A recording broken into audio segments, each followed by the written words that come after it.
Hello, my friends, and welcome back.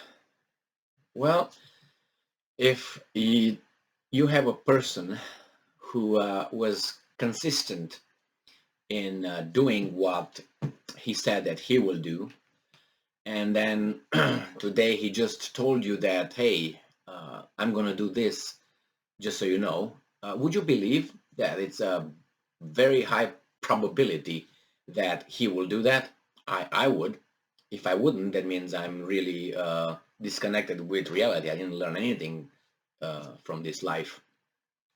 Because if someone follows through with what he said he will, and he was consistent, has a very high, consistency rate, when that person informs you, that means you take it to the bank, or you has a very, very high probability. Now, the first point. The second one, if he had a perfect score in a certain situation or following through with what he said he would, that's extra, adds to extra probability he will do it. So let's say you went and you spit on this guy and said, okay, if you spit one more time, I will punch you in the face. And you spit one more time, he punches you in the face. And he's consistent as a person in general, but particularly with spitting. And you meet him again today and you spit him. What do you expect to happen? Especially if he's going to tell you again, I will smack you if you spit me, and you spit again. So it's a general rule that this guy follows through and is consistent, the general, and it's the particular rule, the instance of spitting, that he always followed through. When he said, if you spit, you're going to get smacked, and you always got smacked. That's 100% accuracy, right? Probabilities, there you go. So this article I have right here is the Russians telling the other side that if you're going to do this, we're going to consider it security threat, and we're going to do something about it. So that's the thing that would be the general thing. Hey, they said something, but this is the particular. You have to look about 2.5 months and figure out what happened when the Russians said to the other guys, this is a red line right here regarding the same issue, NATO expansion. NATO expansion closer to our border, we're going to react. And they reacted with Ukraine. Obviously, it could be other interpretations. They wanted that, they didn't want. I don't care. That's why they said they will do that. They will do this. This is the same scenario. And what I'm talking about is right here. This article comes from the Insider by Sanid Baker from May 12, 2022. And this is the title.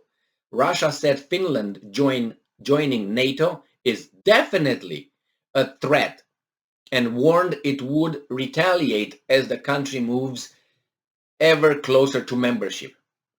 Have you heard this before? I did for about 3 years or so, or more than 3 years. If I go to 2008, then you got so many years, right? 14 years or something.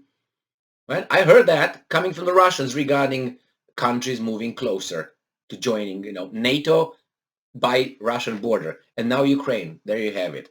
So it says here, Finland's president and prime minister said they want the country in NATO as soon as possible. Russia reacted angrily and said that it would have to retaliate. Russia has made many threats, but Sweden and Finland have still moved closer and closer to joining. So they see how far they can go, I guess. I don't know. They don't see what happened over there. I'm thinking there's someone else behind who really want hot war with Russia, more than it is right now. As I said, and that's my assessment of the situation, I think that the Ukraine war could have been avoided after the Minsk agreements. If the Minsk agreements would have been implemented, this would have been avoided. And the Minsk agreements were signed by Ukraine and agreed upon. And it didn't do anything for 7 years, 8 years. And their guarantors did not help them implement the Minsk agreements. And the United States was missing from that agreement because obviously they had a different plan. So the United States, which is what, 5,000-6,000 miles away, they were the ones who didn't want to get involved because it was European security. But it's just So Russia again tried to warn Finland against joining NATO, like they did with, hey guys, Ukraine, what's going on here? Now go to Minsk agreements. Now Russia again tried to warn Finland against joining NATO as the Northern European state moves even closer to joining the alliance. Okay. And then we have Dmitry Peskov, the Kremlin spokesperson. No, he's a spokesman, said on Thursday that Finland joining definitely a threat to Russia, The Guardian reported. And it says Russia's comments came after Finland's president and prime minister said in a joint statement on Thursday that they definitely want their country to join NATO and want the application to be made as soon as possible. Sweden is also expected to apply for membership immediately.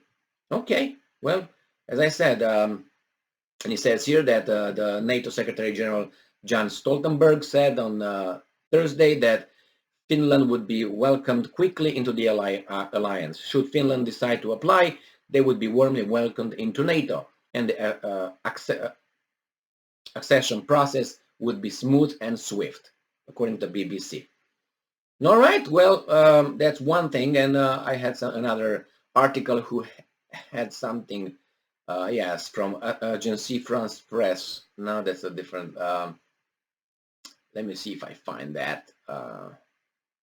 Yes, Russia labels Finland's NATO membership bid as a threat, warns direct clash with NATO. And we said, we have repeatedly said that the expansion of NATO does not make the world and most importantly our Eurasian continent more stable and secure, Peskov said. Well, this will not enhance the stability and security of Europe or the rest of the world. Again, is prepared to give the most decisive response to any side which tries to get involved in Ukraine and hinder the special military operation, responding to its neighboring nation, the recent move to applying for NATO membership. Finland's NATO bid regrettable and definitely a threat to Russia, Peskov said. Yeah, this is unambiguous. Russian president spokesman Dmitry Peskov said in a statement published by Russia Foreign Ministry. So this is unambiguous. So what would you take out of this? We have repeatedly said that the expansion of NATO and the approach of the alliance military infrastructure to our border does not make the world, and most importantly our Eurasian continent, more stable and secure. This is unambiguous. So what else you want me to say? Now, is Russia entitled to have concerns for its own security or not? I mean, everybody else is. Solomon Islands are, China is, Australia is, Poland is, Lithuania is, right? So is Russia entitled? If it's not, or is allowed, if it should, then why don't you discuss? Why did you really want Ukraine in NATO? Why was that? Why? And you already have Poland and Romania with missiles right there closer. Why? You knew. They said, we're going to do this if you do this. And they did. And now you do the same thing with Finland. Are you daring Russia again? I don't think it's going to be a conventional war. That's my interpretation, because I don't think Russia can afford conduct another war with another country and other countries, even though the players are the same behind the scenes. And they're going to be a NATO, and NATO is going to be with automatic weapons and what, with bazookas? No, it's not going to be like that. The Russians could not afford doing that. And if they do, and they start losing, we go to the nuclear weapons, don't we? The Russian state is threatened, its existence is threatened by conventional war. There you go. One of the 4 points in their policy, right? In their dogma or nuclear weapons strategy. What are you going to do about it? But nevertheless, I don't know. These guys seem to do all the wrong moves, and they don't want to discuss. What does Russia want from Finland? They want to go over whole Europe? Some people even claim that's the Russian goal. Can you believe that?